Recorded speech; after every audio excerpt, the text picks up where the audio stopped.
It's a desire we all share, to lead a rich, fulfilling, happy life. But you can't always get what you want. Why are we so fickle? Why is it that one day the things that make us happy, the next day bring us misery? This emotional life is a roller coaster, taking us from the heights of ecstasy to the depths of despair and every place between. All emotions have a role in a healthy life. We're not automatons. I'm Dan Gilbert, and in this series, I'm going to introduce you to everyday people who are searching for happiness, as well as to the scientists and clinicians who are trying to help them find it. Part of what I've taken away from this work is the resilience of the human spirit. It is just amazing what we can go through and be okay. At first, I thought I was going crazy. The dreams, the nightmares. But I'm not letting it beat me. What more can I say? I'm a happy camper. We'll explore the obstacles to happiness. Emotions such as fear, sadness, and anger. Have I lost it to the point where I did feel like I've lost it? Yeah. I went through like 6 or 7 years of real depression. I just was never quite given the right pill. We'll see what happiness is, what causes it, and why we look for it in all the wrong places. I used to think that things would make me happy. More money, success. I'm realizing now that that's not the fact. Happiness comes from within. But first we'll see how our greatest source of happiness lies in the people around us. Exploring how our relationships go right, how they go wrong, and what we can all do to make them better. I went out and I did things that I regret. There's a certain space in my wife's heart that I don't have anymore, and I want to win that space back. Coming up, family, friends, and lovers on This Emotional Life.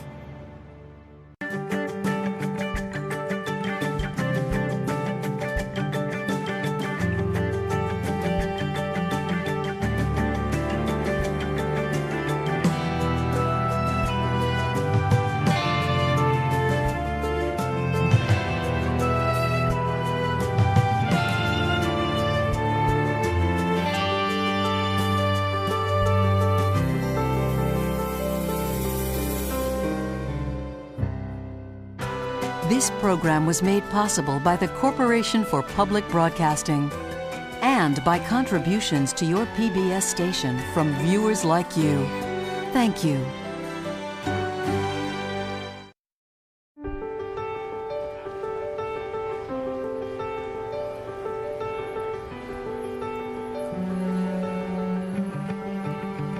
We all want to live happily ever after, to experience more pleasure than pain, more delight than despair, more joy than sorrow. But how can we do it? The answer, science suggests, lies right in front of us, in the success of our social relationships. I'm Dan Gilbert. I'm a social psychologist, and I study happiness, which is what brings me to one of the world's most interesting laboratories, New York's Grand Central Terminal, where every day thousands of people walk, weave, and run across its bustling concourse without bumping into each other.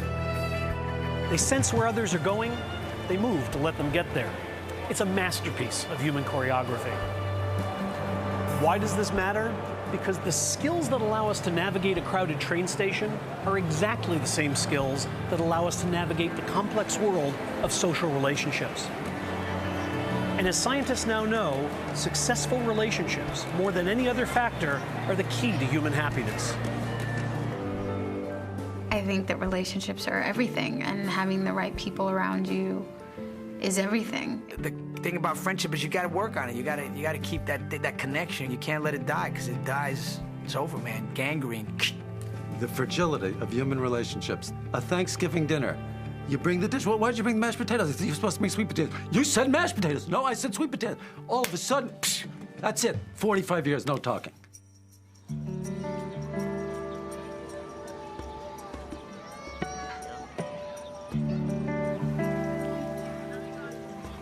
All of our relationships begin with the very first one. Human babies can't walk or run, they can't hunt or hide, They can't find food or shelter. But none of that matters because human infants know how to get other people to do all this for them. They smile once, and we're their slaves for life. For more than half a century, scientists have been studying how this happens, how children form bonds with their caregivers. The process is called attachment, and much of what we know about attachment comes from studies of children for whom the attachment process has gone terribly, painfully wrong. I went to West Bend, Wisconsin, to visit a family struggling with these problems. Jane McCormick is an elementary school teacher. Her husband, John, an attorney. Yeah, it looks cute. Sounds so cute. Wow. They're parents to two adopted children. Alex is 13. You're in trouble. And Nadia is 11. You all ready? You got everything you need? Yeah. Got your lock for your gym locker? I already know the combination down. Nadia and Alex are two disparate souls. They're so different in their personalities and in their view of the world. Nadia is such an outgoing child and is the life of the party. Yay! Good job. Everybody likes Nadia. You're one of the first ones. And Alex, it's been so difficult. Alex, listen to me. I don't want to. You're not making sense. If you're the first... But no, just listen to what else. Mama's saying, no, Mom's on the phone, and she's saying save it for her. She wants to hear the whole story. Yeah, but I want to tell you one more thing. Yeah, but I'm on the phone. I want to finish it. He gets too close. He's in people's space, and he doesn't recognize that. He's so focused on what he's trying to do that he cannot see what the other person is doing. Well, this is my baby book. See this page right here? There's me. The differences between Alex and Nadia became obvious to the McCormicks the first time they met them, in an orphanage in western Siberia. Within about an hour and a half of our arrival, a woman in a white uniform walked in with a baby in her arms, and we knew from the photograph we'd seen that that was our daughter, Nadia. Nadia, Papa. Nadia seemed very easygoing. She seemed comfortable with us. Jane was holding her, and you're just looking at the child and the wonderment of it all. And of course, Alex came in and took one look at us and started screaming bloody murder.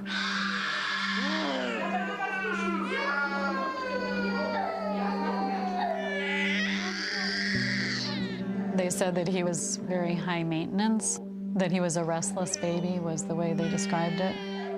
It was probably harder for the workers to attach to him because he was hard to comfort. Nadia would come and sit with you and play with you and love to be held, and Alex, he would go sit off on his own. Back in the United States, John and Jane kept trying to connect with Alex, but had little success. We were up at the cabin, and we were taking a walk, and I had gotten ahead with Nadia, and they were sitting on the trail. And Alex was sitting between Jane, and he bent over, and then he lifted his head up quickly and hardly and took her right underneath the chin and about knocked her out. This is after they're walking down the trail holding hands. He had suddenly dawned on him that I don't want this care person. One of the areas that he struggles with the most is the social interactions at school. He really wants to have relationships with kids, but he has a difficult time with boundaries. He very often is touching people when he shouldn't be touching, poking, hugging, and it seems difficult for him to recognize any social cues that they give back to him. Did you have the sense you were going to be able to overcome the behavioral problems that you saw in Alex? We had the sense that however long he'd been in the orphanage, he'll need that amount of time to adjust. So at what point did you realize that's not how it was going to happen? About 3 years. Mm-hmm. Went by the time he was 5. Tell me what you want me to know. Because I know it was a rough ending to the day. I just can't handle that. Even after all the years of working on developing that bond, I still feel like I'm not sure he's accepted me as his mother.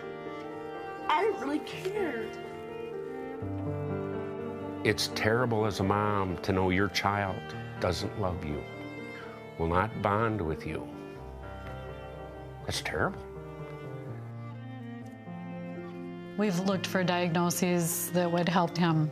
It seems like attention deficit hyperactivity disorder is quite common diagnosis. Childhood bipolar disorder also. So we thought, oh great, you know, there's medication for that and he'll take the medication and everything will be fine. He actually was hospitalized at a psychiatric hospital when he was going into 3rd grade, I think it was, because the medication created even, you know, increased effects. He was, at that young age, talking suicide, homicidal thoughts.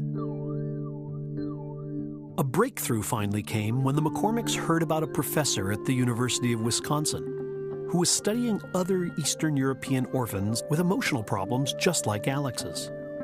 You can go right in here, have a seat right over here. When we talked with Alex about participating in this study, I felt that he would probably either be indifferent to it or that he would maybe not want to do it. And he amazed me. There's going to be a lot more kids like me in the future, and I want people to know how to treat them perfectly. Like, not perfectly, but treat them better. Like, see, I had a harder life, but I want those other kids to have an easier life. Oops. Dr. Seth Pollack, the psychologist behind this study, believes the problems that children like Alex face, problems relating to others, problems regulating their emotions, even problems interpreting other people's facial expressions, are the result of attachment gone wrong. These are children being raised in ways that are just not typical for our species in terms of mass care, lack of that real interpersonal caregiving that one expects between a caregiver and a child. For much of the 1990s, toddlers in Russian orphanages spent most of their time alone in a crib. Because the overworked nurses were each responsible for 15 to 20 children, they didn't have time to do more than feed the children and change their diapers. When the children cried, they were simply ignored. The child is learning that other people are not there for you, that people won't protect you and comfort you, that if you want to be calmed, maybe you had better find a way to do it yourself. And if these are the basic building blocks that a child is starting to learn very early in life, then it becomes easy to see how that kind of learning experience will lead to social and emotional problems later. Pollack's research builds on work that began in the 1940s, when psychologists noticed that children who were raised in orphanages often developed emotional problems. Given that these children had all of their physical needs met, what exactly was it that they weren't getting? In a now famous experiment, psychologist Harry Harlow took newborn rhesus monkeys away from their mothers and allowed them to choose between 2 artificial mothers. One made of wire provided food but no comfort. The other, covered in cloth, provided some comfort but no food. Time and again, the baby monkeys chose the cloth mother over the wire mother, suggesting that even a little bit of soft comfort was more important to them than food. And this simple, basic reaction made us believe that we could define and measure what had previously been undefinable and unmeasurable, the baby's love for its mother. As the monkeys who'd been taken from their mothers grew up, Harlow noticed something else. The monkeys experienced a wide range of social and emotional problems, from aggressive outbursts to uncontrollable fear, all because they hadn't been loved. It was a dramatic experiment, in many ways an awful experiment. I've seen this film 100 times, and every time I see it, I think, my God, this is torture. But that was exactly Harlow's point. Harlow wanted to show that you could take care of a monkey's every physical need, but if you deprived it of love, you could destroy its life. If not for that early research on monkeys and their need for love and comfort, I don't think we ever would have framed questions about why some of the children coming out of these institutions are having the kinds of problems that they did. The lesson that I think we've learned is that it's not just about food, shelter, water, that a basic need for human beings is love, is companionship, are close relationships. Harlow's experiments showed that a failure to bond has dire consequences. But how exactly does this happen? Dr. Pollack believes the answer has something to do with a brain chemical called oxytocin, which researchers recently learned plays an important role in social relationships. Oxytocin was identified as being a hormone that helps with the formation of attachments. That is a hormone that allows the brain to form close relationships and allows an individual to feel a sense of calm and comfort when close to somebody that they care for. To investigate this hypothesis, Pollack tested two groups of 4-year-old children. One group raised by biological parents, and another made up of adopted children who'd spent an average of 16 months in an Eastern European orphanage. Touch the face that shows how the little boy is feeling. It looks like happy. Both groups were asked to play a computer game, but the game wasn't the real point. What Pollack wanted to know was how the children responded to the comfort and care of their parent. Pollack measured the amount of oxytocin in the child's body before and after the test.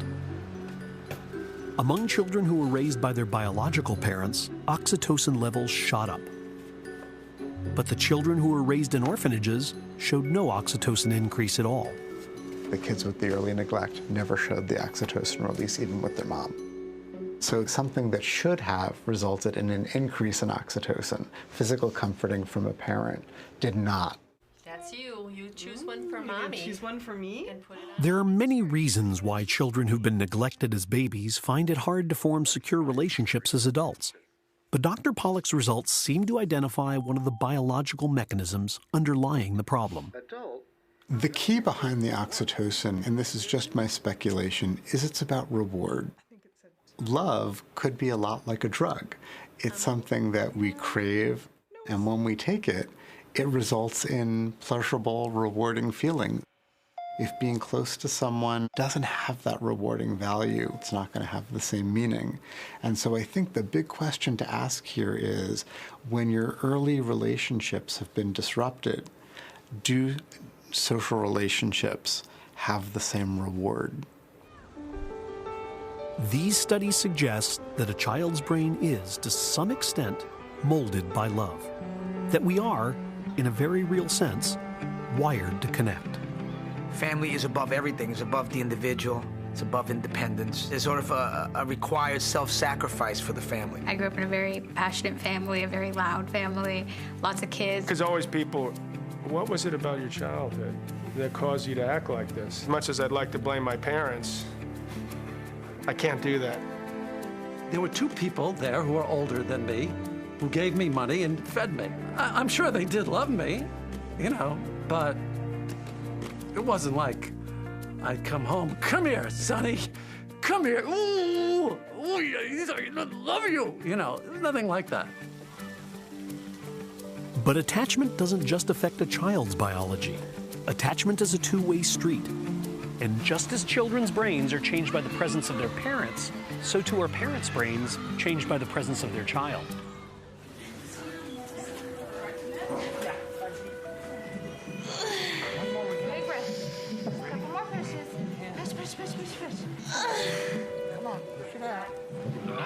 In a delivery room in Houston, Texas, the attachment process has already begun.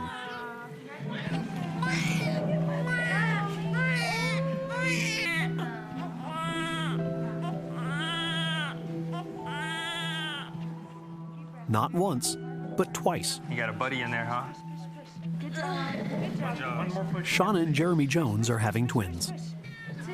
Yeah, it's going to be Donnie and David, the names of their grandfathers. Grandsons.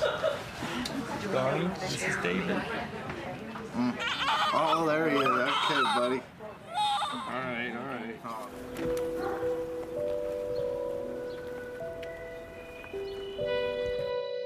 It's clear that no one has to tell Donnie and David how to reach out to their parents, and no one has to tell their parents how to respond. Found your finger. When David was 1 day old, he made a noise like, and I made a noise back to him, hey. And he made a noise back, and I made a noise back, and kind of went back and forth. It was kind of a really, I'll never forget that. It was our first conversation. What y'all doing hanging out? Reciprocal interaction with children, we believe, is very important for child development. There is a feedback loop that's established when the parent says, coos at a child, and the child's able to coo back, and the parent responds to that. The child has this feeling, I am being paid attention to.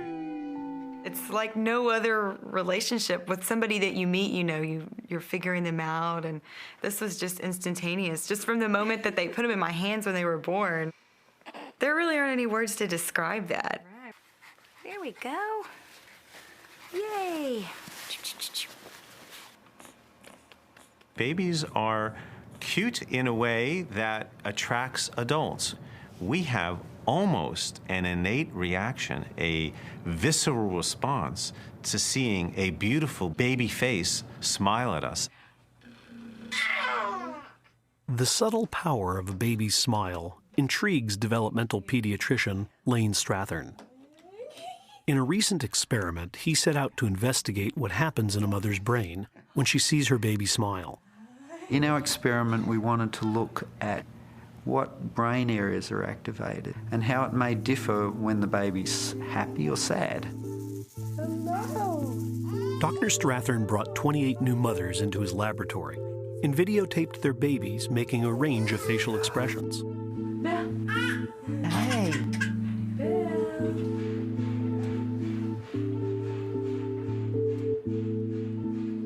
He then asked each mother to enter a magnetic resonance imaging chamber, and he monitored her brain activity as the images of her child were replayed. Strathern noticed something interesting. When a mother watched her child smile, certain parts of her brain were activated, the same parts that are activated when people think about food or sex. These reward circuits give us the information that this is something that we need to pay attention to. So the brain is saying, I am in the presence of something very important and potentially very good. That's right. And I think when mothers see their baby, that's the signal that they need to hear. This baby is completely dependent on them, and they need to respond to those signals in order to optimize their baby's development. This is nature's way of making sure that children are taken care of. But sometimes circumstances get in the way. Researchers now know that attachment can unfold in a variety of ways, some of which are much better than others.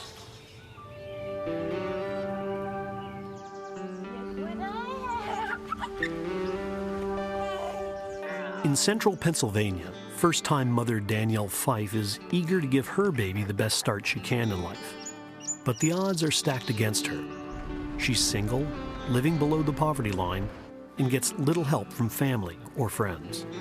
I didn't really have support from anybody. I pretty much had myself. Having a baby changes your life completely, and I didn't realize that until it happened. The other day, Mackenzie colored her nose blue. It was funny, though. I should have took a picture, but I didn't. My first thought of being a mom was, okay, am I ready for this? Am I financially ready? I don't really have a good job. I don't have a house. I'm not where I want to be in life yet to have a child. I thought how my mom was and how I don't want to be, I didn't want to be like that. Hi, guys. Over a year ago, before her daughter was born, Danielle turned to the Nurse Family Partnership, a pioneering program aimed at helping first-time low-income mothers develop parenting skills. Psychologist David Olds founded the program to make sure attachment unfolds in the best possible way. I think that all of us, as human beings, are wired to protect our children, to nurture our children. And I think that it's important as we think about these issues to recognize that the survival of our species depends upon our being good parents. And she's going to want to feed herself. Very important to let her do that, have that independence we want. Dr. Olds has seen firsthand how daily stresses can easily overwhelm mothers like Danielle and lead to attachment problems. Involve baby and imagination and rhythm games. The things that lead to a secure attachment, nurturing, understanding, making the child feel cared for, can be taught. And this is the work of the Nurse-Family Partnership. Whatever you start with her now at this age, and do it consistently, the same thing at about the same time every day. Right. She's going to start remembering that. What plays off of that then comes trust, because they know the same thing's going to happen every day at the same time. If parents accurately read their children's signals, the child is more likely to develop a sense of security, a sense of trust in the world, and that will lead the child to be what researchers refer to as being securely attached. It's just nice to have someone tell you, okay, like this is what to expect. With like the little social skills and stuff, it's cool to see how your baby is developing. I mean, you go to the doctor, all they do is weigh them, measure them, say, oh, you're doing a great job, see you in, a month or two. Does your baby stiffen? We've tested the program in 3 separate scientifically controlled studies, found that the children were less likely to exhibit disruptions in their early emotional behavior. So these early emotional expressions have been affected by the intervention. Have a good rest of the day. Oh, you too. I didn't know anything about bringing up kids when I first had kids, but really nothing. I mean, I knew that there were 2 techniques. I knew that there was being a doormat, and I knew that there was severe punishment and real strictness, and I didn't like either of those things. I feel I'm a pretty good father. I'm not spending every weekend, every hour of every weekend with them, but I don't think they want to spend that much time with me anyway. Did I want to be with my parents when I was 14, 12, 14? No. No, I wanted to avoid being with my parents. I happen to have a lot of kids, like 6 kids and 2 marriages, so, and to see that, I mean, it's corny, but that miracle, it is amazing. And so it gives you good perspective, and I think it made me appreciate other stuff. For example, you're home with 2, 3, 4 kids, all of a sudden you're like, man, that tennis thing doesn't seem too hard.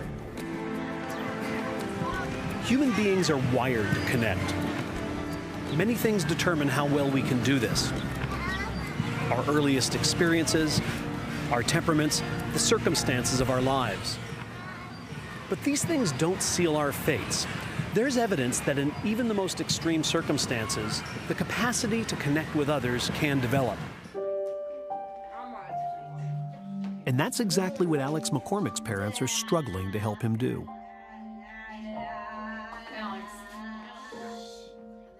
From the time he was 4 until now, it's just been a constant search for the key to help him be comfortable in his environment.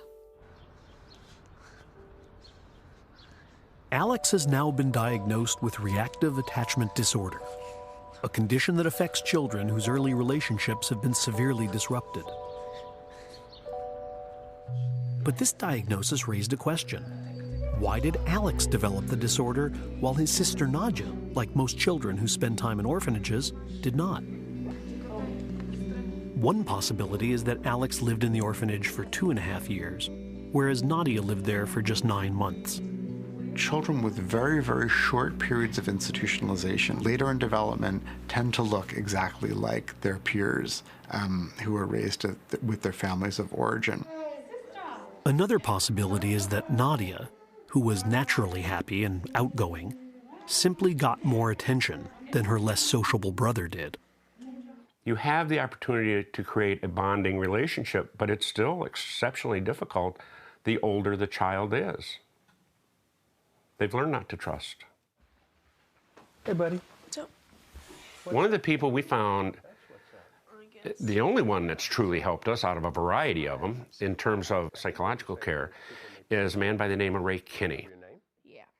For the past decade, psychotherapist Dr. Ray Kinney has specialized in treating institutionalized children from Eastern Europe, many of whom have been diagnosed with reactive attachment disorder. Like if the whole family's there, it's a lot more difficult than if it's just Alex with one of us. Is that right? Mm-hmm. Oh. A child who has reactive attachment disorder has a built-in aversion to allowing his parents to guide and nurture and direct him in life. What problems do you remember having? Well, I was having trouble with hitting my sister a lot, and and like being abusive to my family, I guess, and stuff like that. Dr. Kinney uses a behavioral approach to teach families how to minimize disruptive behavior and create a family environment in which loving relationships can flourish. It's all about creating safety, and the way that you do that with a child is experience after experience after experience, where in spite of the child's behavior pushing you away, you're there for the child, trying to meet their needs. In the therapy sessions, I'm modeling how to communicate. Can I play like I'm you? Yeah. So, Mom and Dad, I know you love me. The children that I work with have a tremendous difficulty of expressing their feelings. What would make you feel loved? That's what I meant. Okay, you got it. You know how much I love Mom. Yeah. What is really difficult is that Mom works very hard. Before you run up and just start blurting things out, I'd like you to look at Mom and ask her how her day went. And tonight, Mom says, Alex, please stop doing this. Stop it right away. This is not instinctive childcare. You have to learn to raise these children. And to do that, you have to take all your love and your emotion that you want and put it on a shelf. What about you guys? I mean, what about your own journey? This is a journey for you too. When you look back on it, would you say it's been tough, but it's been worthwhile? Or, gosh, I would never do it again? This was not the dad I wanted to be. And that was the hard part with Alex, is recognizing that I have to be somebody else who is best for him. And that's a hard thing to give up.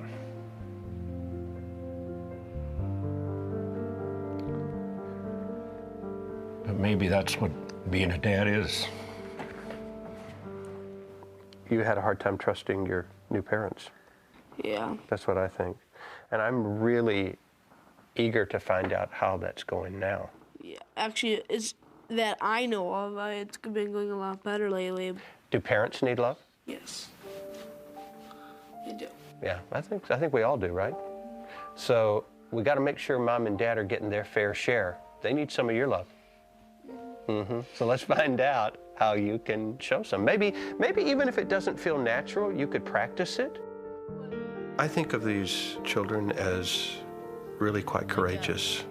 These children are survivors, and they're just doing what they need to do to survive emotionally. With the right direction, these children get better. With all the struggles that Alex has had, his struggles outside the home and his struggles with us,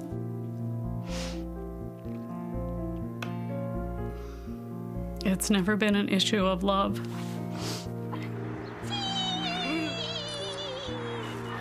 That's good.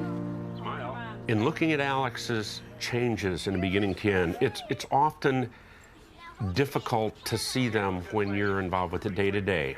Just like it's hard to realize a child has grown another inch. And I always go back and remember the first days. And when you keep that in focus, you can see the growth and the change in Alex. He has a great heart. He's very deep. As much as you think he's not noticing how people feel or whatever, and there are times that he doesn't. I think that he does have a good future ahead of him if he can find his niche. It's been a very difficult journey for us, and for Alex, and for Nadia. But I think we've come a long way from where we were. I'll be thinking about you all day. Have a good one.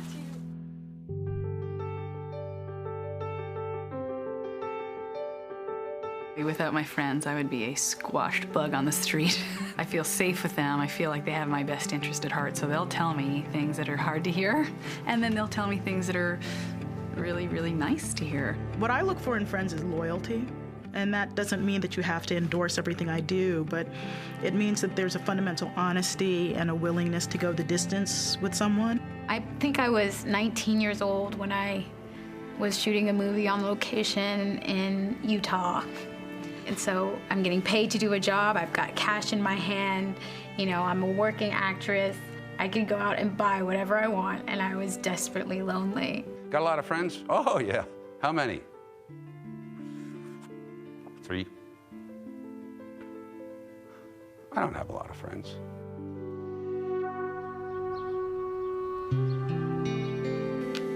I have trouble reading people's emotions. Emotions like smiling, crying, anger. There's certain things that people do in their eyes, their nose, their mouth, their hands, their everything. I just don't see that. 29-year-old Jason Ross has Asperger's syndrome, a neurological disorder that impairs the ability to read other people's emotions, which makes relationships extremely difficult. Is this the only one you put down? Yeah. Okay.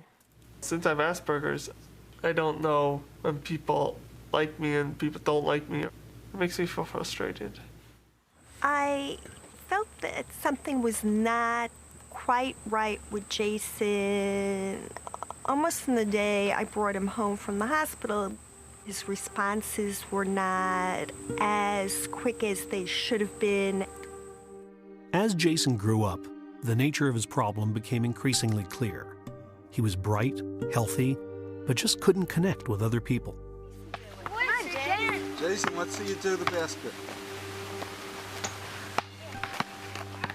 If someone came over to play with him, he was thrilled that he had someone come over and play with him. The only thing is, he really didn't want to interact with them. There he is, Jason Ross, 16 and a half years old. Shut up! I couldn't fit in well, and everyone else would be playing and I would just go off and want to do my own thing. I think Jason was one of the loneliest people I've ever met. He didn't know how to relate to people on any level. We learn to relate to people at home. Our parents and families have to love us, but other people don't.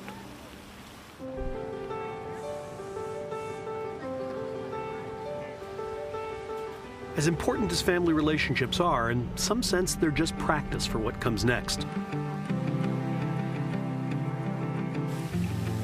As children, our parents and siblings are the whole world to us, but as we grow, that world expands to include friends. A few in childhood, a few dozen in adolescence, and if Facebook is to be believed, a few thousand by the time we're done. Everyone knows that friends are good for us, but not everyone knows just how good. Without friendships, people suffer in ways that science is just beginning to understand. When I look out at all these people, one of the things I notice is very few of them are interacting with each other. They're just in the same place at the same time. Do you see a lot of loneliness when you look out on a scene like this? I see a lot of isolation. So you can actually be lonely in a crowd? Absolutely. Social psychologist John Cassiopo studies how our biology is affected by our social relationships. He's focused much of his work on the impact of chronic loneliness. Loneliness is associated with a variety of mental and physical disorders. Heart disease, diabetes, dementias, accidents, suicides, a broad range. So you're at risk as much from being lonely as you are from smoking? It sounds hard to believe, but the answer is yes. It's bad for people's health. Cassiopo's work suggests that the need for companionship is crucial, like the need for food and water. Loneliness was thought to be like depression, neuroticism, shyness, but it's much more of a signal, very much like hunger and thirst and pain, that says something that's critical for your survival is absent. Why are we wired to get into these awful states when we're not connected? It's because we work effectively as a collective. We survive and our offspring survive because we work together in all kinds of unique combinations of people. That's what makes us such a powerful species.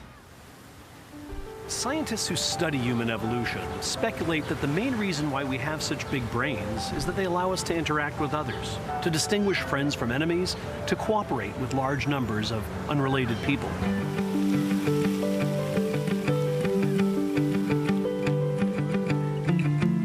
But cooperation is complicated. To do it, we have to be able to determine what another person wants and decide whether or not to give it to them. Not everyone can do these things so easily. Jason Ross is more than willing to help people get what they want, if only he could tell what it is they want. Throughout his childhood and early adult life, Jason's family struggled to understand what was wrong with him. They saw one doctor after another. But Asperger's wasn't a standard diagnosis until 1994, and so Jason was treated for a variety of conditions he didn't actually have, from attention deficit disorder to Tourette's syndrome. They could not give me a definitive answer. And I kept saying, there's something not right, there's something not right. And it was basically through my working as a volunteer. I was working with a 13-year-old who had Asperger's. And that was the first time I heard of the diagnosis. And I came home and I said to my husband, I said, I felt like I just spent an hour with Jason. And I know the whole prayer. I don't think you do. Oh no, do you want me to sing it again? No. You don't want to? Can we hear the I don't first think half? this is the place for you to sing. Should I? Does anyone else want it? No. Why are you being in control of everything? Baruch atah Adonai Eloheinu melech haolam. You have got to be kidding me. Shehekiyanu v'kimanu. Dr. Ami Klin is one of the nation's leading Asperger's researchers. Over the past decade, he's conducted a series of studies on how people like Jason process social information. Individuals with Asperger's syndrome don't know how to play the social game. And because those individuals tend to learn about the world explicitly, they almost like learn about the world rather than learning to function in the world.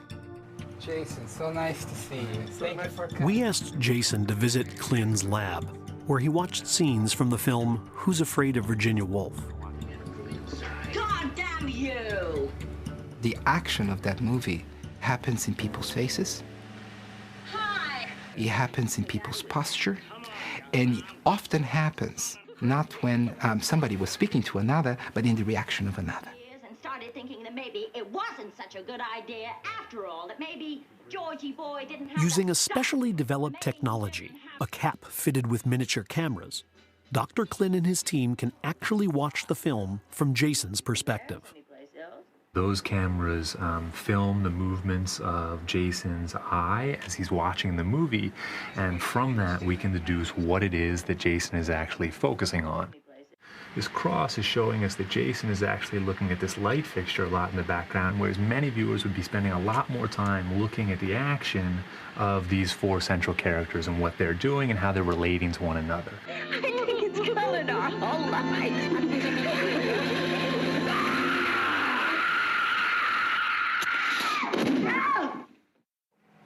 And then we're all finished with that.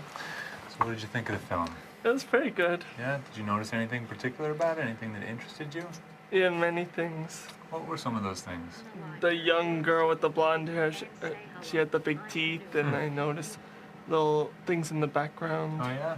Did you remember any of those? Yeah, like when before he went in the closet in the string, and the thing at the end of the string. Jason's responses help explain why people with Asperger's find it so hard to build relationships. He hardly notices the social cues that most of us read without even thinking about them. We are constantly trying to read other people's minds because we want to know their intentions and how they feel about us.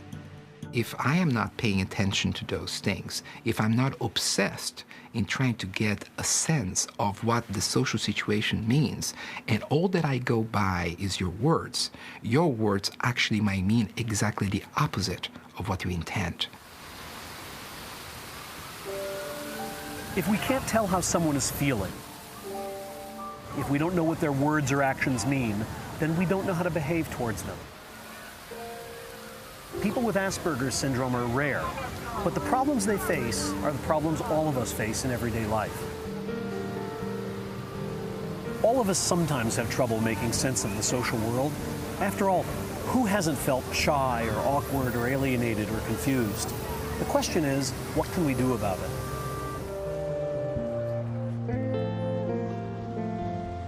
Most of the time, most people see me as like this little boy instead of like a man. It doesn't matter where the situation is or who I meet, but the person will say a joke and tell me, this is really true. And they'll be like, a few hours like, oh, we were just lying. It makes me feel pretty bad. I don't understand why people do that to me. For the past 4 years, Jason has worked with Dr. Richard Perry, a psychiatrist who specializes in helping people with Asperger's syndrome learn some of the social skills that most of us take for granted. When I first interviewed Jason, he and the family already kind of knew that this might be the diagnosis. I'm going to ask you some questions from a questionnaire that you filled out some years ago. Right. Okay, and see what your responses are like. Okay. Okay. In a social group, I can easily keep track of several different people's conversations. No. I cannot keep, I can only keep track of one person at a time, because then I have to read everyone's cues, and it's hard to know when to jump in and when not to because of boundaries and stuff. The goal in therapy, when you're working with people with Asperger's, is to help them to become as sociable as possible, to be as independent as possible. Definitely. I think Jason has made progress in treatment. Part of it is everybody knowing what his issues are and trying to make reasonable accommodations. And then asking, on the other hand, that he make accommodations and understand that when he's talking to somebody, he should listen, process the information, and not pick up a detail of what they're saying and go off into monologues. That's why my friend Calvin, he always says to me, I'm like the Energizer Bunny. Oh, really? Yes. You keep on going and going and going, yes. Right? Okay, okay. What are you doing this weekend, Jason? It was my job to try to work with him, to role play and help him learn the different signals. We would work together where he would look at my eyes and get an idea of my facial expressions. This is my room, everyone. This is where I post things on my bulletin board, different things I want to remember, different things. This talks about how to speak and listen to people. I had 3 guides for dummies. This one is the most important thing because it talks about dating and social skills and stuff like that. They talk about how to start a conversation with someone, when you hate your date, when you like your date. I love to write. It's the best way for me to communicate with people. My name on my blog is drivemomcrazy.com. It's not to drive mom crazy simply, but it's just be more relaxed and be more sensitive. When I blog, I definitely like to just tell people different things that I've learned in the past. I want to tell people sometimes about what's been going on in my life, but mostly to inspire people. I really wanted to become a doctor. When I was going through a really rough time, I was like fumbling what to do, and my mom, she looked up on the internet about ultrasound. So I went to ultrasound school, and here I am. Can I come in? Okay. Hi. Hi. My name is Jason. I'm gonna be doing an echocardiogram today, an ultrasound of your heart. Most people with Asperger's struggle at work because we have to adapt to what other people are doing and saying. How does it look so far? It looks pretty good. Dr. Coleman's the one who tells you the results. With patients, I have to just block out everything that's going on with myself and just worry about them. Their heart's beating, and that's all I can tell you. So. Ow! Sorry. I know it sticks. 5 years ago, I didn't have friends. I wasn't working. I was struggling a lot. I'm still struggling, but not as much.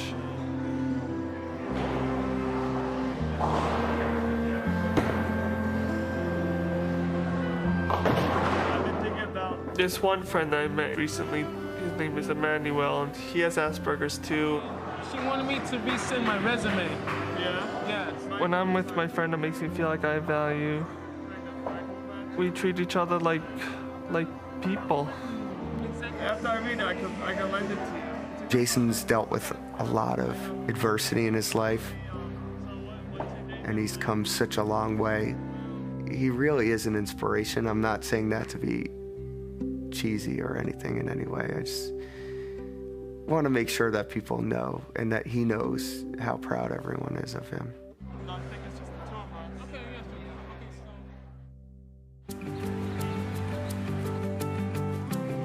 We all have trouble once in a while recognizing what other people need.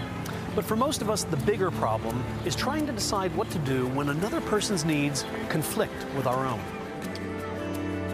Scientists see friendship as an uneasy alliance between people who have different motivations, desires, and points of view. Friends push and pull each other like ballroom dancers.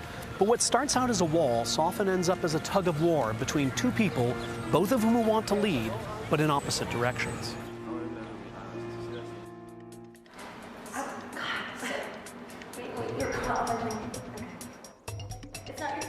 As business partners, aerialists Laura Whitwer and Angela Jones may have an unusual job.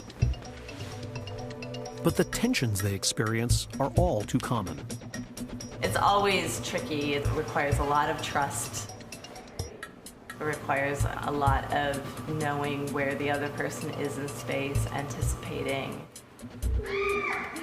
I love Angela. She's the only person that I would trust my life to. But I think at the end of the day, that if Angela and I were not working together, I don't know that we would be friends. You are never between my legs. You are never between my legs. This is... Then why was I between you like that? I think our natural dynamics are kind of like, you know, when you try to stick two magnets together and the polarities are off. You got hot. Once! I got hot once! Laura and I are different in about every way possible. Angela came from the modern dance world, whereas I come from a theatrical background. I think she sees the world a lot in terms of black and white. I can't go back over. And I see a lot of shades of gray. We can cut it if you want to, but we did it yesterday. All I know is I do not have time to flip over, pull all that in, and then go. We fight all the time. Serious knockdown, drag out fights. I just want to decide one way or the other. We got into the fight of the century. But I'm feeling rushed no matter what. And we turned to each other and said, this is it. This is it. Can't do it. 2 months before the biggest show of their careers, the future of Laura and Angela's relationship looks bleak.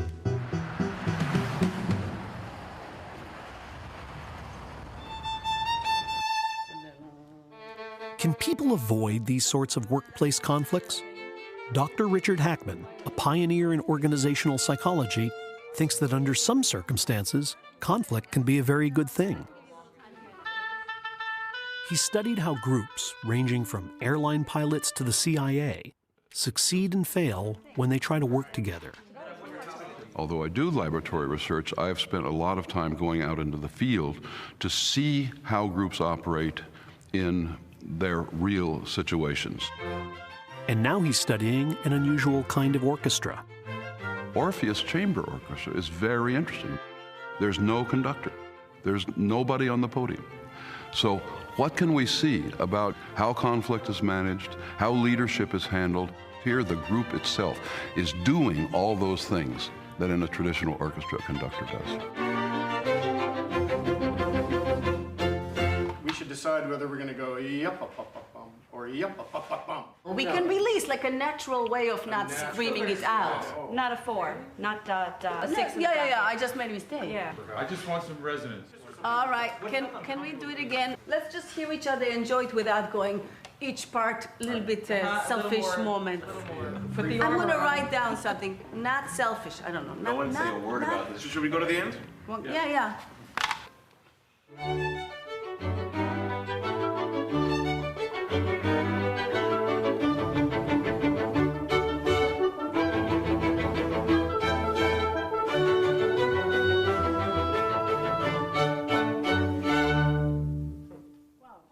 The biggest single lesson about managing conflict or managing other things that happen in a group would be go toward the conflict rather than away from it. If what I do is to suppress it, to run away from it, to smooth it over, the conflict runs the risk just below the surface of seething and coming out in more destructive fashion later.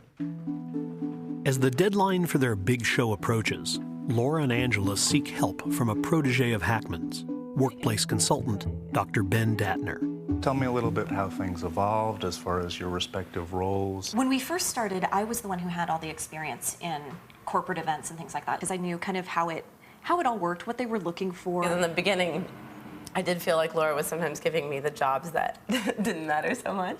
What was it that you felt like you weren't getting from the partnership? I felt like I wasn't being heard. Well, she was a doormat.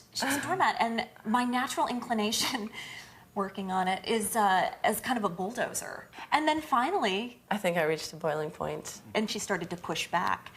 I think one interesting tension that is always present in organizations is balancing the priorities. Laura represents performing. Let's get it done. Angela represents learning. How do we do something new?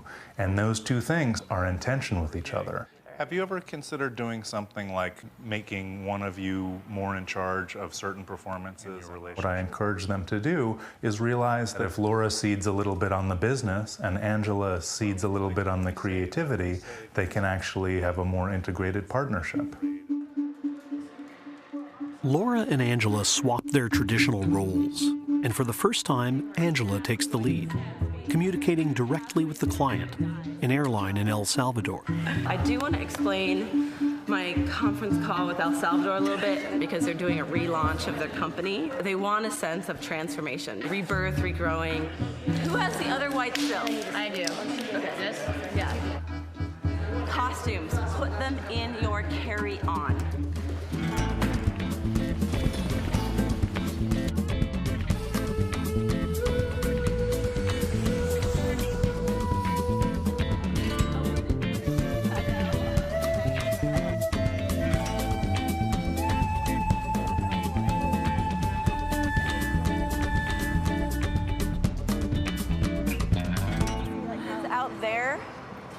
Do we have any kind of protection from the wind at all? If it were here, it would be a lot better. It's going to be out there. The heat was unreal, and the humidity. And we were told that we were going to be performing inside an airplane hangar.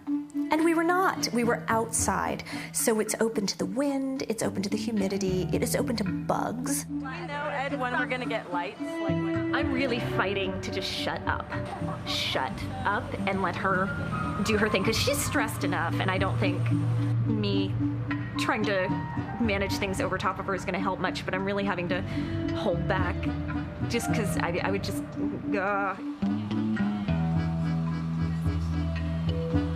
What did someone say to me once? Everyone's nice until you get to know them.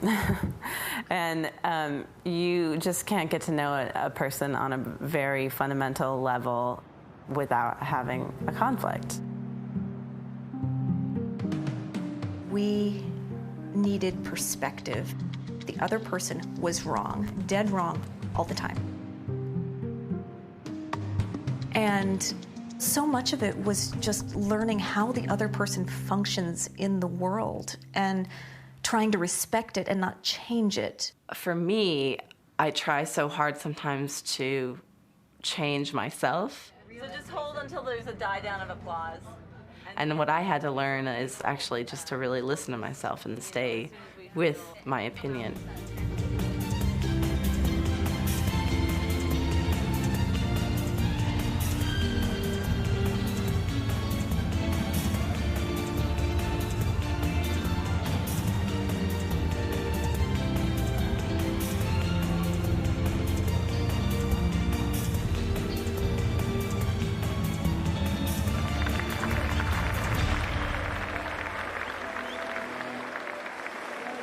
When we walked off the stage, I was so happy.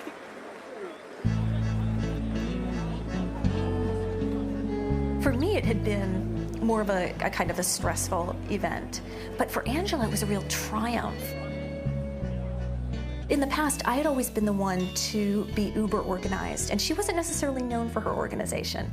And so there was a part of me that kind of sat back and watched and was like, well, let's see how this goes. You know, let's see how organized she can be. And wow, she was phenomenal. That was exciting. That was a whole new level of respect that she had gained there. Yeah.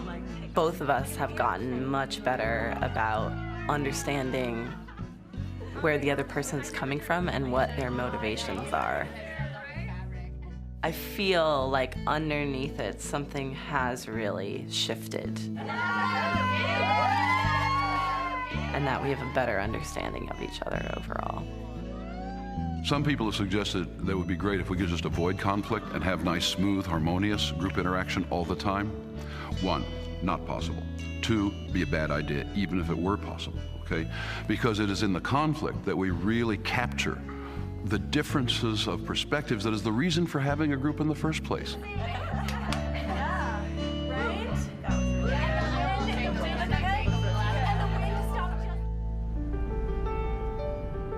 The fruits of social relationships are all around us. Every bridge, every park, every surgery, every symphony is the product of human beings who came together to do something greater than any one of them could have done alone.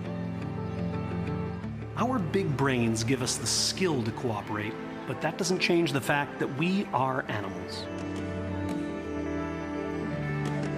And like most other animals, we sometimes choose conflict over cooperation and dominance over diplomacy. Almost every social species has its bullies, and sadly, human beings are no exception. I traveled to Cape Coral, Florida, to meet Debbie Johnston. She and her teenage son, Jeff, had learned about bullying the hard way. This one was taken Christmas time there with Mickey Mouse. And I guess this one's a favorite, at the edge of the volcano in Hawaii. He was an extremely happy kid. He was smart, creative, described a lot by a lot of people as just an old soul. It's my 9th birthday in this picture, and one of my guests was Jeffrey.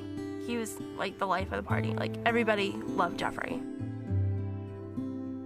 Well, I first met him in 7th grade language arts class, and that was, because of him, probably the most fun class I've ever been in.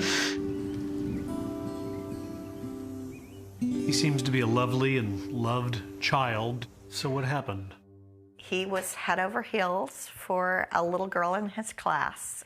And that's when the telephone calls began. This boy in Jeff's class called the house, and he was calling Jeff a stalker and threatening him.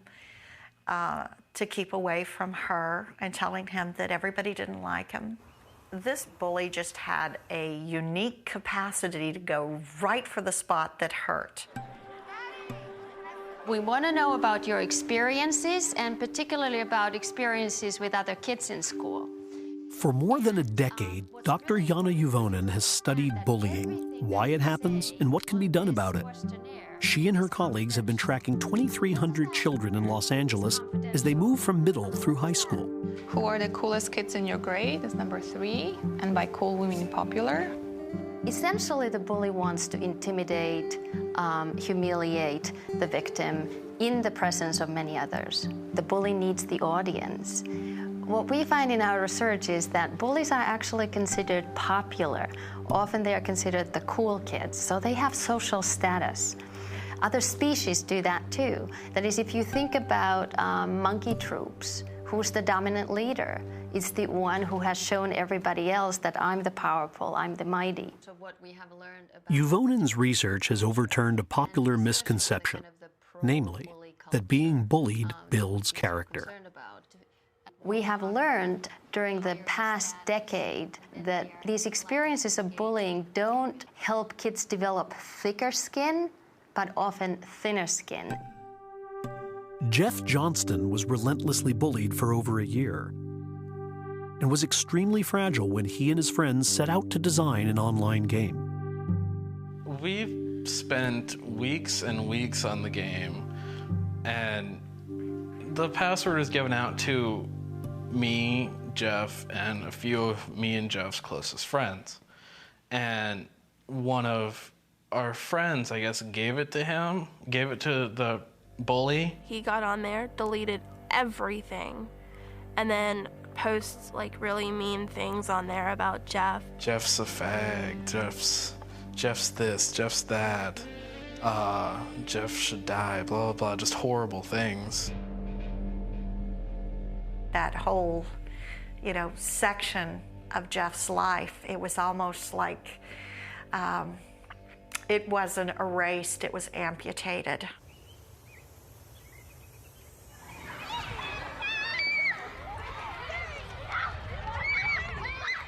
Although Jeff's tormentors went to unusual lengths, this type of humiliation is all too common.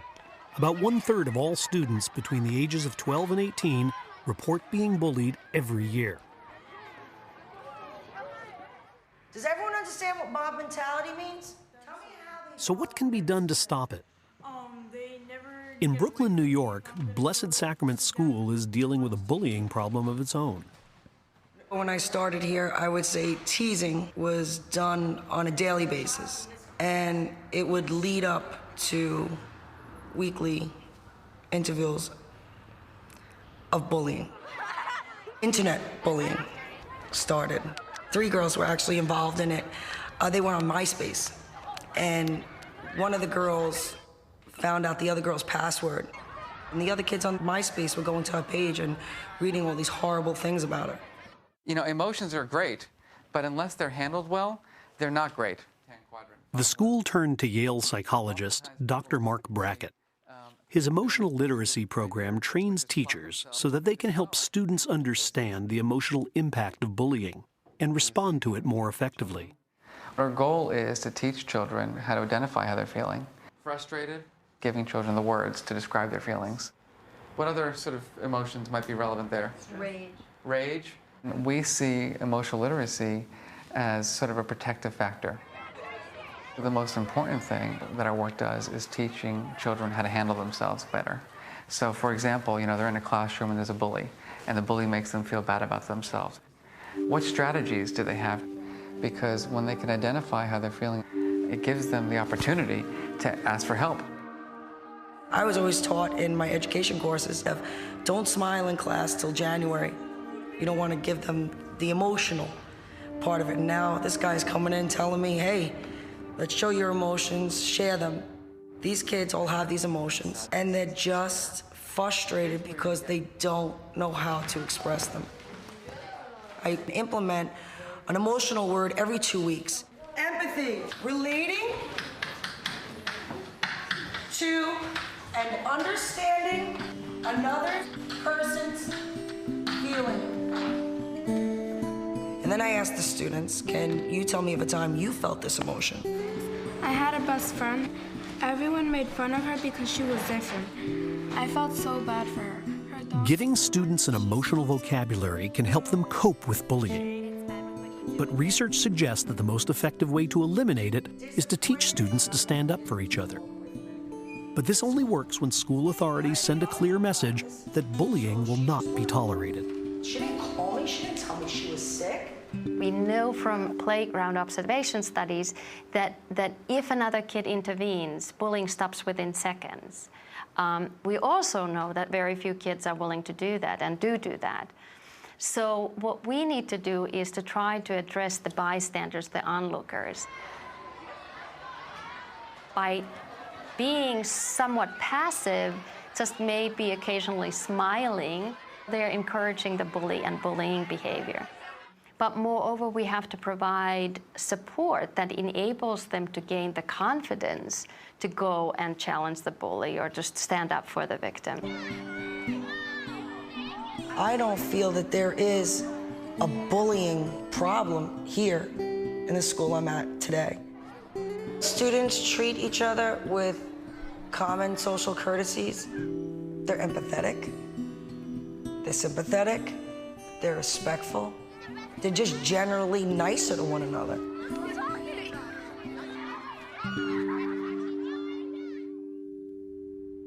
In the case of Jeff Johnston, his mom went to the school authorities. The teacher talked to Jeff's class about bullying, with little impact.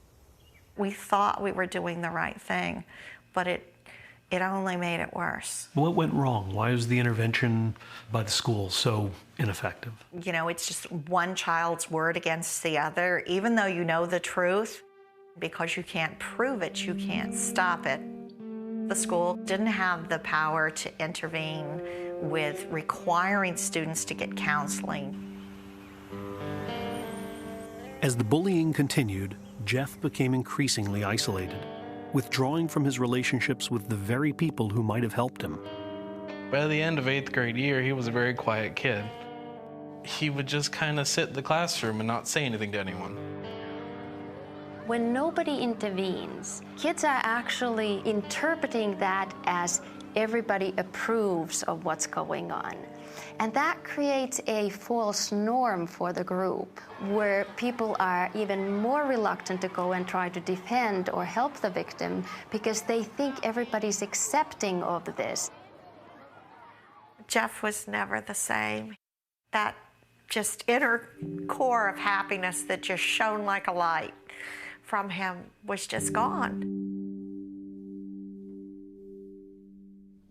We had plans. The War of the Worlds was opening the next day, and he was actually really excited about it. He loved science fiction, and next morning I went to wake him up.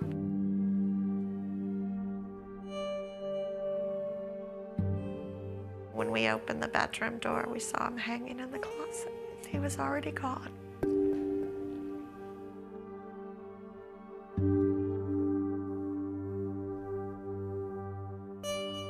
All that was going through my mind is he's gone and he's never going to come back. It was horrible. I remember screaming, like, really loud. It's the most devastating thing I've ever been through in my entire life to this day. His last words to his family and friends, he said, "Don't blame anyone. The world can't change." And all I could think of is, we can't let this happen again. We have to change it. And so I took all the evidence and all the statements to the detectives who investigated the case, and they said, well, there's no doubt about what happened. The trouble is it's not against the law. I was angry, probably angrier than I've ever been. And I fired off an email to our Governor, Jeb Bush. And Governor Bush, he wrote, "We need a law." Debbie Johnston accomplished her emotional 3-year mission this week with the passage of Jeffrey's Law. With state funding on the line, it requires schools to adopt proven anti-bullying rules. Jeffrey's law takes the burden of proof away from victims and requires teachers and administrators to take real steps to stop any reported case of bullying. This bill not only empowers schools to protect children from bullying, it requires schools to protect them from bullying. The most important thing is it reassures that child that everyone at the school is firmly on their side and committed to their protection. In Jeff's last note, he said, "Nothing ever changes the world." You proved him wrong about that. Yeah. That's what we set out to do.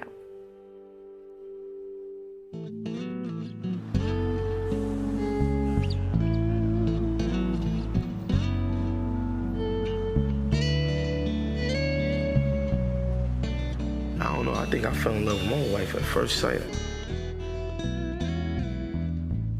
When I saw her, she was on a date with somebody and I was on a date with somebody. And when we saw each other, we was on a date with each other after that. We never even went back to check on the people who we was with. We just sat and spoke for about an hour. That was so rude. I feel so bad, but I couldn't help it. And we had our own date. He talked with me the whole night. We were standing right about here. That was the moment. That was when I felt fire and desire. She was so beautiful to me in all aspects. Like, she looked good, she was funny, she was smart, she was sweet. Like, I was just into her. I used to call her my little African queen. When you're a young man, you're just nuts, I mean, so to speak, but you are. I mean, it's like you're just driven. You just got a hunger, you want to touch, feel, you want to grab, you want to be in love, you want to have sex all the time. In my teens and 20s, all I wanted was that high, the sort of cocaine of love. I miss her when she's not at the house. I'll call her on her cell phone. Where are you? I just want to hear the voice. You know, this is my life for 28 years. Yeah, I live for romantic love. I live too much for it. Working on my love addiction. If social relationships are the key to our survival, then the most essential relationship is the one that perpetuates our species, romantic love. We meet, we flirt, we date, we may even get married. And that's when we find that falling in love is easy, but staying in love takes work.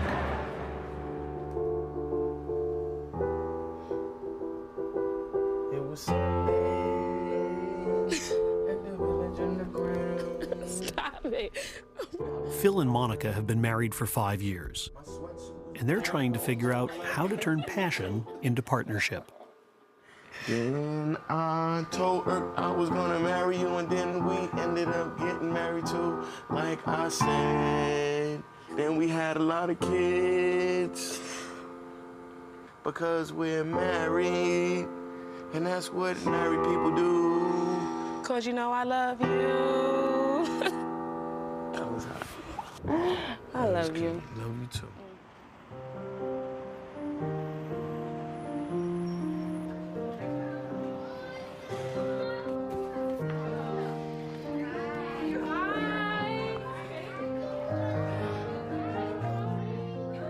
The honeymoon period was the first year for me and Phil. Oh, wow, the second going into third, oh my gosh, I was really stressed out. But I knew what I wanted and I knew my capabilities. I was ready, willing, and able to take care of my children.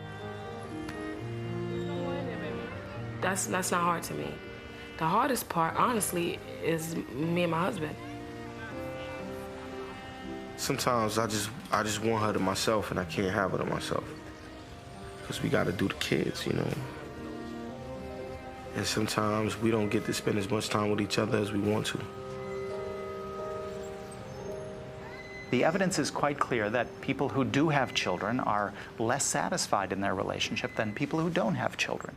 At the same time, there is evidence that people who have children are more likely to stay married.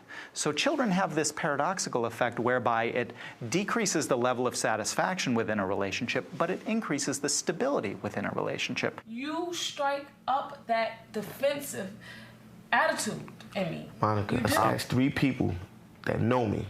Am I a defensive person or a receptive person? You're not receptive with me. Because you're too critical, that's why. No, I am not. He says that I don't understand. I don't think he understands. So we are 2 people who don't understand. I'm blunt and I'm sure of myself. So when I speak, yeah, but you don't have to always be like that. But that's with me as my. Relax sometimes. What you mean? Like when you like sometimes, yo, you want to know what I do? When you call me, if I have food in my mouth, I spit it out to talk to you, because I know you're gonna be mad that I'm eating. Wait. When it comes down to the heated battle, we don't communicate at all. The communication dies. Busy syndrome. Why does any relationship succeed or fail? One is communication. How well are people able to convey that they value their partner? Second issue is stress. How much stress are you under? Even the very best couples who communicate really well, when there's no stress around, they're going to falter when the husband loses a job, when the wife's mother moves in with them. My theory is that happy marriages are made of a curious combination of lust and laughter and loyalty. They usually go in that direction. They run out of lust and eventually out of laughter, and they become simply packs of loyalty at a certain point. And when that happens, they're in danger. I think the rubber really hits the road with love when things get difficult. So a lot of people jump ship at the first sign of conflict, at the first sign of power struggle. They're gone. It's not enough that you just have a sort of decent relationship with this person. He also has to be your best friend. He also has to be your only romantic partner. He also has to be somebody who inspires you every day. He has to be somebody who's going to help your career. He has to be somebody who co-parents with you. He has to be meet you on 25 different levels of intersection. And it's just this giant sack of expectation that we've piled onto the sort of wobbly head of this old institution that was never necessarily about that in the past. Much of Philip and Monica's stress comes from Phil's job as a freelance record producer.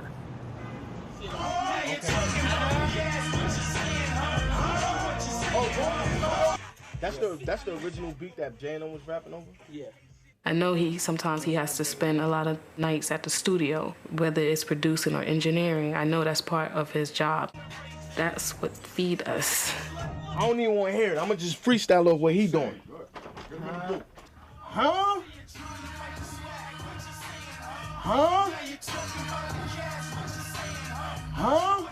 Music means everything to me. But sometimes I just don't want to be here doing this at all, period. Not even for the money. I got 4 kids and a wife at home. Sometimes it's just necessary for me to be there, and it creates a lot of stress, but I deal with it though, No battle is won easy, 4 years after getting married, about 10% are as happy as when they first got married. 90% are not. 20, 30 years later, it continues to go down.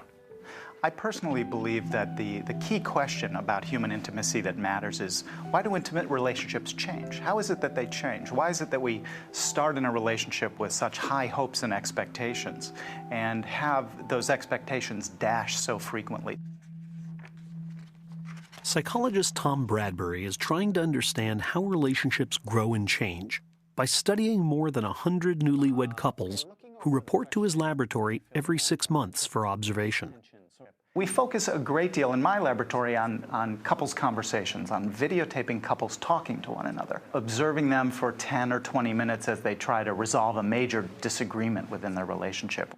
You just go immediately and say, that's a bad idea. Don't do that.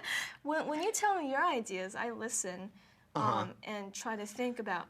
I don't know if that's always the case, but probably. Marital interaction and couple interaction more generally, is remarkably emotional in nature. Don't just attack me like that. Okay, Happy couples disagree all the time.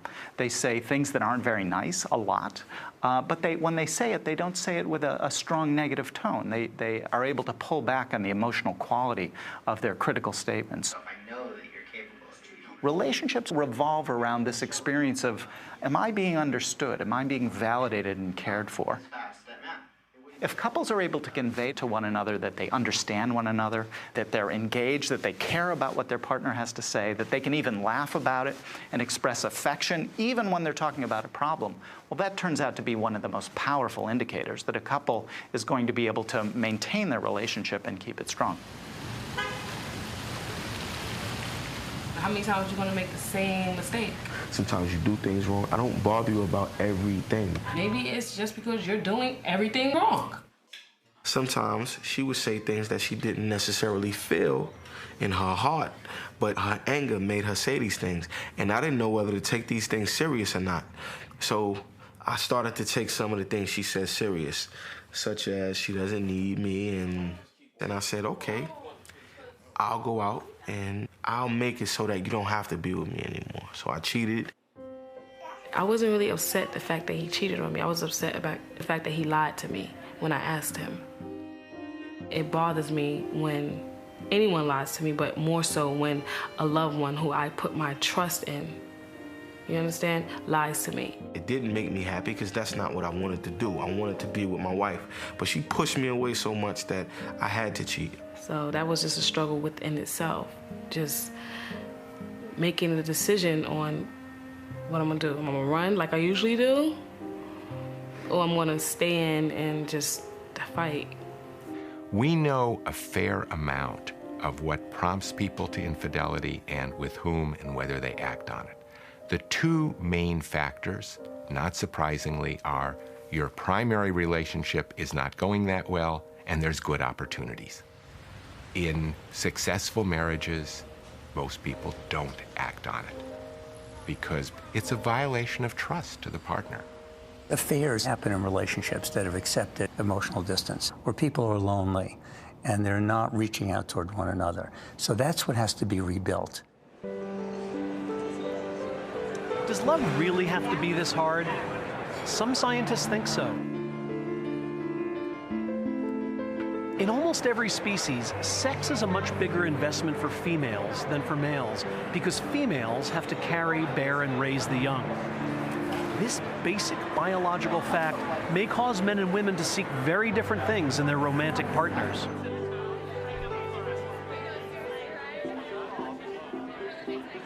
Around the world, in all 37 cultures that I studied, we found two important clusters of sex differences.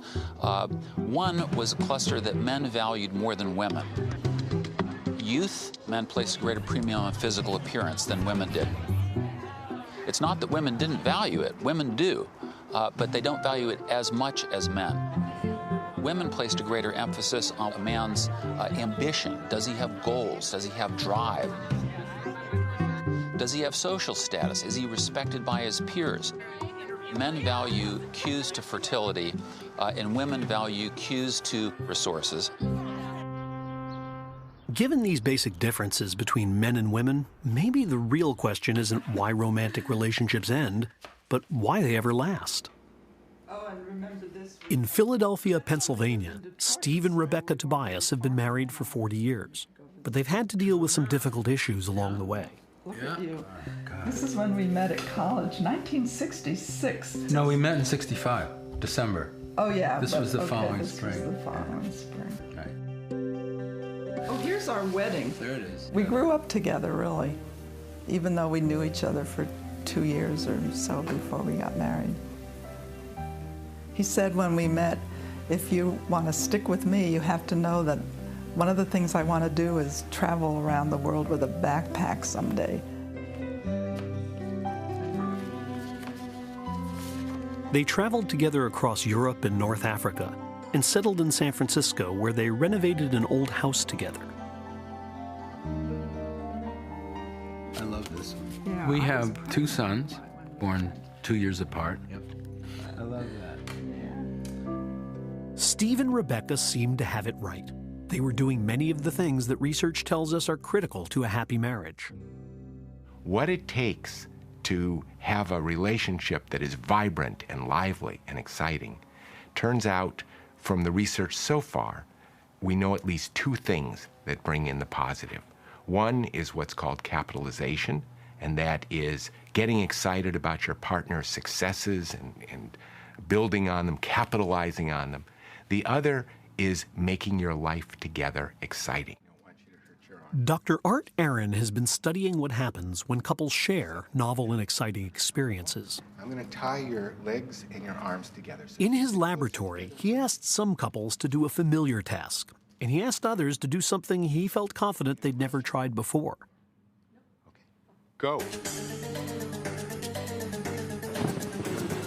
Dr. Aaron had the couples crawl back and forth across an obstacle course, making them work together against the clock.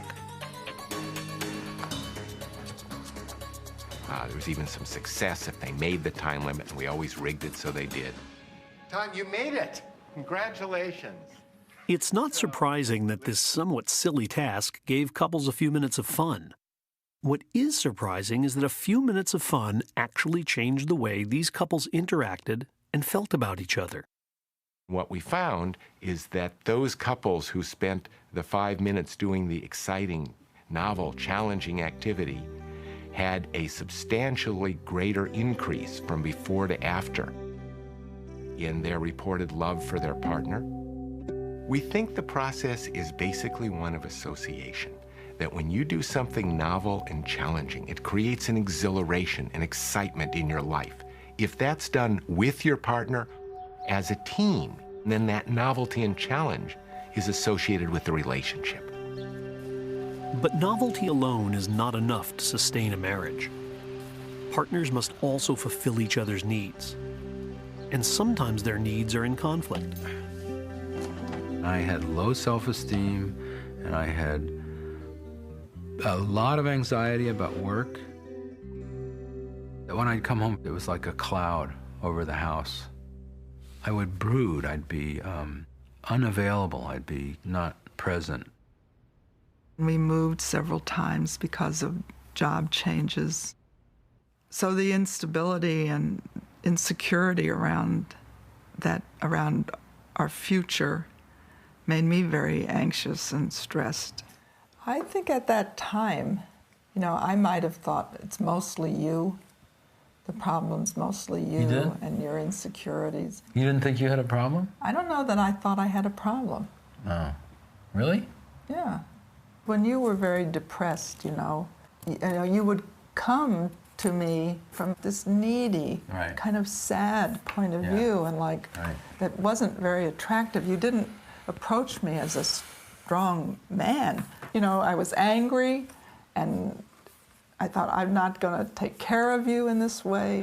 There was endless thinking about, is it her, is it me, is it us? And it was painful.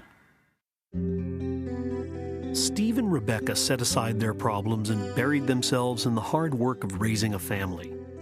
But when their youngest left home, their difficulties reemerged and intruded into the bedroom. Steve is much more sensual and wants more physical contact than I do. Steve said to me, I want a sexual relationship. And if you're not willing to really work on that with me, then this isn't going to work out. I said, if I can't expect to have a next sexual encounter, it's not a marriage and I won't stay in it. I was satisfied with our companionship and our activities and so on, and that I could live without a sex life. But once Steve made it very clear, I realized that I had to really look at this issue and really try to deal with it. Steve and Rebecca went to individual therapy and to couples counseling. That's what we suggested Phil and Monica try. Marriage counseling with clinical psychologist Dr. Javier Amador. How was it getting here? It was cool until we got off the train. What happened when you got off the train? I pretty much knew where I was going. I thought it was a left, but it was actually a right that I had to make. I was going the wrong way. First of all, when Phil got out the train station, I asked him, do you know where you're going? He said, I know. As we're walking, we're already late. He says, oh, let me grab a donut. We're late already. He said, no, we have to be at 8:45. I said, no, we have to be at 8:30. He's still arguing with me. I got upset. Because you know why? He does it all the time. He doesn't help with the situation at all. He doesn't help. He does not help. Look at him. Now he's looking at his BlackBerry. And he's ignoring. See? You see? In my first therapy session, my husband was checking his BlackBerry. There was no hope. He didn't really care. I feel like I'm talking to a deaf person. What's the purpose? It was difficult because there was so much stuff bottled up inside me. I cooperated, though. I wanted to make it work, so I cooperated. Independently, what are you looking to get from this? We definitely need some new ways to communicate, ways to solve problems like this, because this is a recurring thing. I think I communicate very well. Okay. But my husband says I don't communicate well with him, but I communicate well with others. So that might be a goal he has, that you would communicate better with him, but you don't think that's something you need to work on? I think he doesn't communicate with me. One person can't be wrong all of the time. And Monica sometimes gets into a phase where every little thing I do is wrong. Just don't punish me over every little thing I do.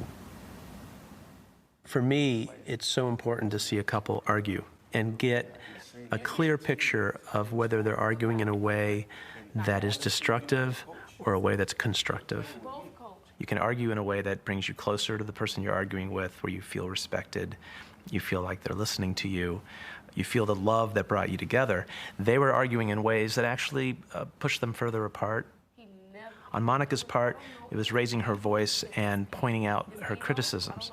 It wasn't just one criticism, it was 2, 3, 4, 5. And so any single argument became not a single battlefield, but a whole, war.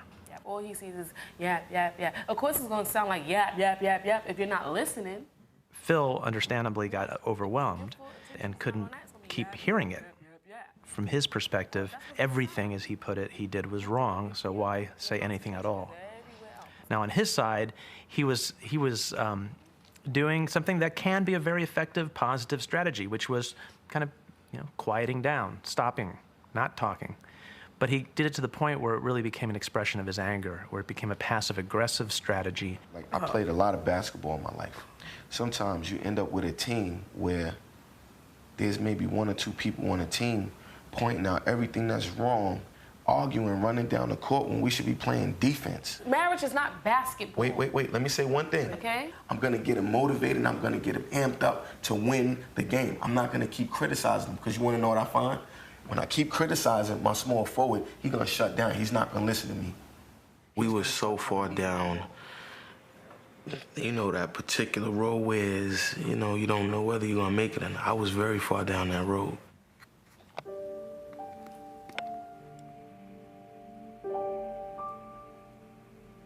You feel defeated. And what are you feeling defeated by? My marriage. My marriage is being defeated.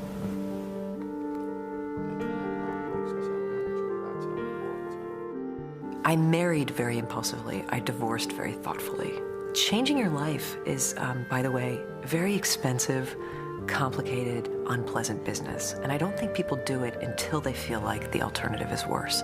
My wife, we had a little incident where I thought we were going to break up, and that's when I knew I loved it. When I felt like, oh man, if I lose her, I'm going to be incredibly depressed. I'm going to go insane if I don't have her.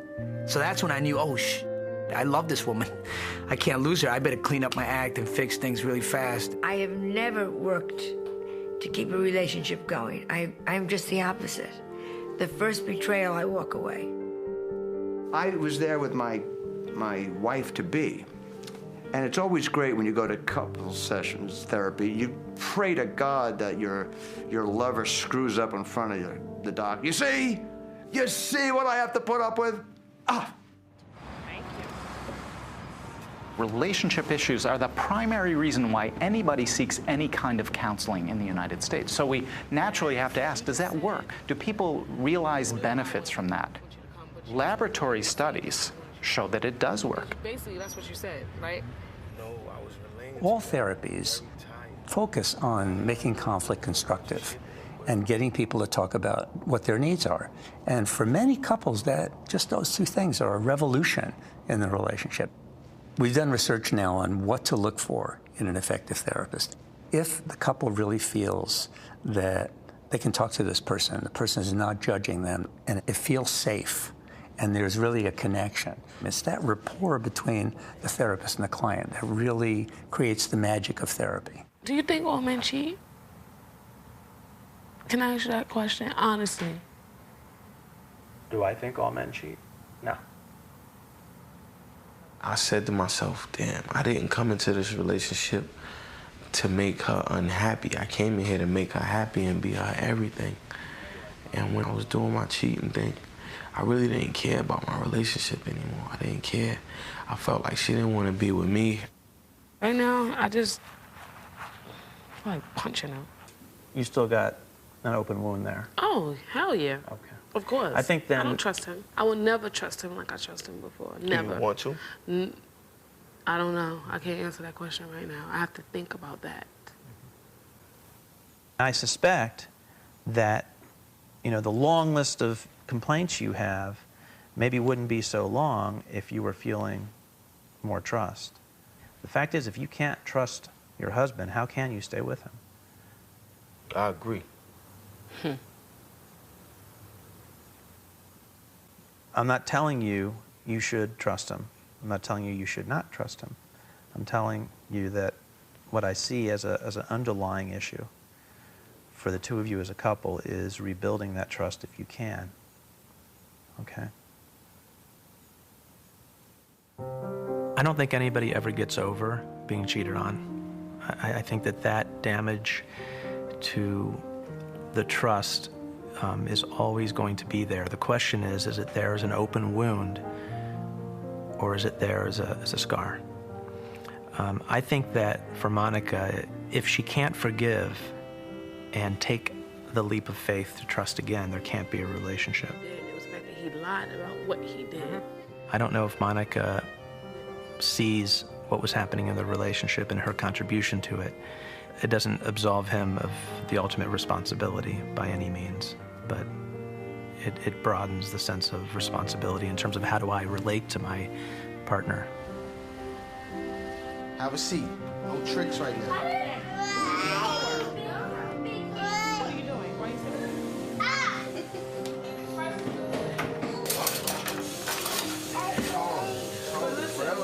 But listen, you hear me? Yes. I'm kind of a little tired. You're kind of tired? Not tired physically, just tired mentally. I wish my wife would start to let certain things go so together we can move forward. We have a long way to go. You want to try to explain that one? Yeah. Let's relate this to basketball, right? Why do you always have to socialize shit with sports? I'm getting tired of that. I've been hearing about basketball for 5 damn years now. I'm tired of hearing basketball. Every topic is basketball. What the hell is wrong with you? Here's the problem for both of you. There is no absolute truth. We can get 10 people lined up and we can get 10 different votes on it, and you're both going to be right and you're both going to be wrong. And so that's not how you resolve arguments. Emotions are never right or wrong. They're always right. From the perspective of the person feeling the emotion, it's the truth. It's what I feel. One of the things that you can learn to do is to really understand and respect each other's point of view. Yes, even if I'm wrong, I want to feel respected. Okay. Like I was heard. Like you were heard. Yes. Okay. When you do this kind of work, you really are trying to help people see what they can change in themselves first. Because if they're so myopically focused on trying to change their partner, that's actually how they got into the bad place they're in. Because you can't change the other person. You can focus on changing yourself. Well, I'm sorry I was so cranky. You know, you can't hurt my feelings as easy as you used to.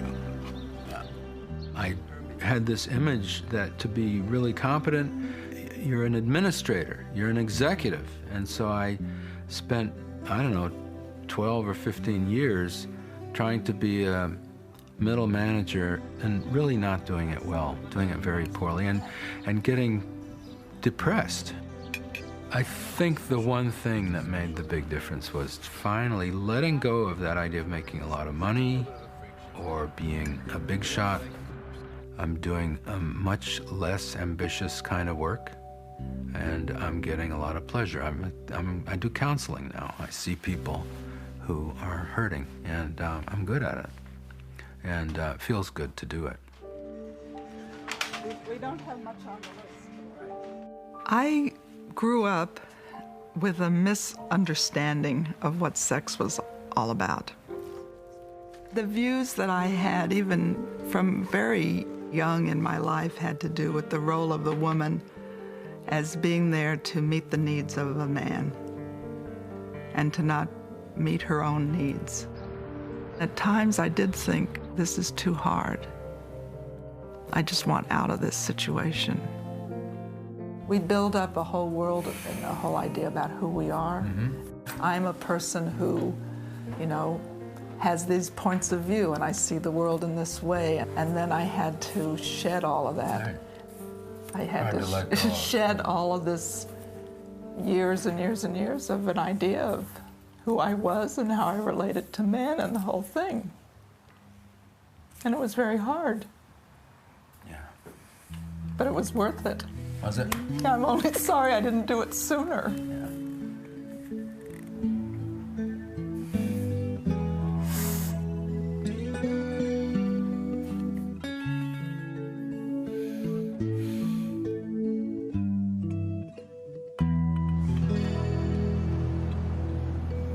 Phil, just so I can get the big picture, when did your father pass away? When I was about 2. How did he pass away? Do you mind if I ask? Murder. He was murdered? Yes. Sorry. Okay, so when you were 2, this happened. So do you have any memory of your father at all? I definitely remember him putting a basketball in my crib, and I remember that basketball. I remember hugging the basketball, trying to hold it. You know what I'm saying? I definitely remember that. It meant a lot to you. That's why I love basketball so much. And that's your only memory of him? Of him, yeah. That's the only memory. That's amazing. Like, I didn't know that. So now I understand why. It was like a light bulb went off my head, like, oh my gosh. I think the biggest change I saw in Monica, which makes me very optimistic about her, is empathy.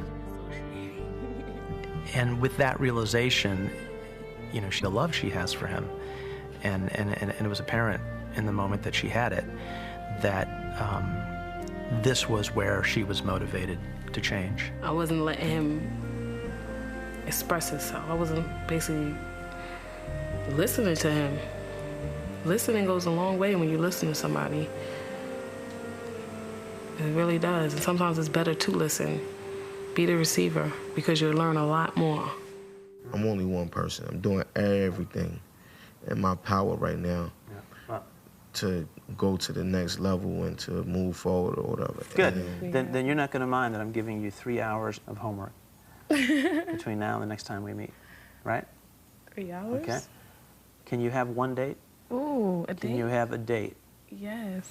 Can you fit that in? Yes, we can definitely fit it. Okay. No complaints allowed during that date. If you have the impulse, even if it feels artificial, don't do it. Look for something to do. It's so hard. You can't stop arguing for 2 hours? Once I go, I go. I can do Give it. it a shot. It's real simple.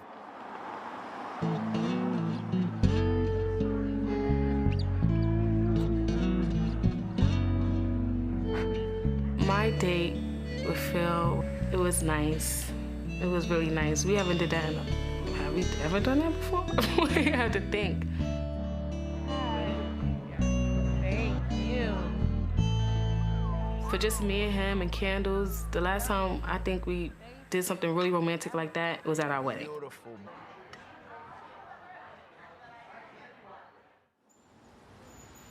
We did a lot of communicating lately. And I let her know a lot of things that was really on my mind. You know, not not just to argue about them, or not even really to just discuss them, just to let her know how I felt about certain things, and it felt good for me.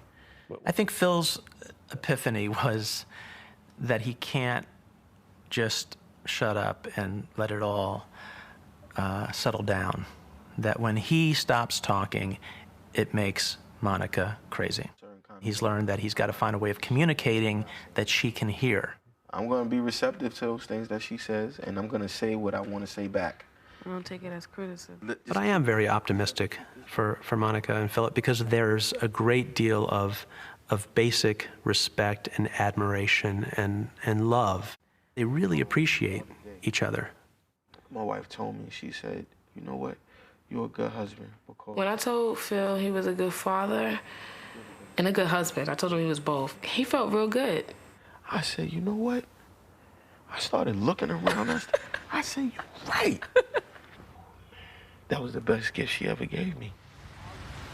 Put your hood on your head, Jamal. It's chilly out here. Phil is a good man. He's a strong man. Everyone falls. Everyone falls. It's not about the fall, it's about getting up. And how fast you get up. You understand? So I could honestly say, yes, I played part to his infidelity. I did. And I forgive him. I forgive him. As far as, you know, staying together for 20, 30 years, it's gonna take constant attention, constant work. It's gonna take a lot. It's not gonna be easy at all. But I'm willing to do the work.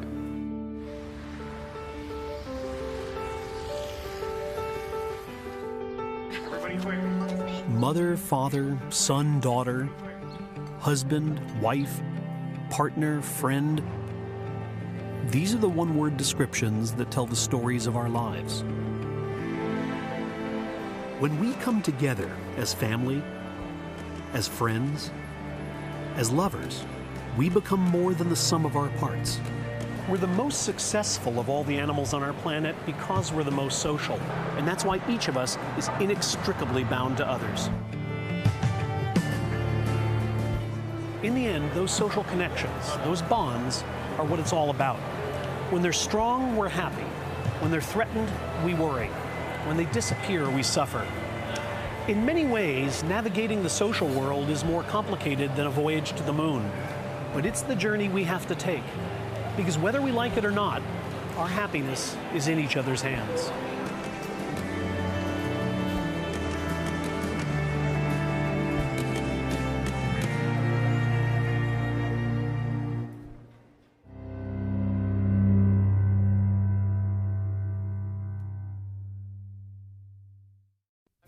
$10,000. 15? 15, you think? 20, 21,000? 600. 20. 18.5. 24. It's at least 40. Look at it. 4,500,000. 650. 20. 650. This textile would be worth about $500,000. $500,000? No way. I knew it. It's just a blanket. Laying on the back of a chair. Well, sir, you have a national treasure. Wow. A national treasure. Congratulations. I can't believe this.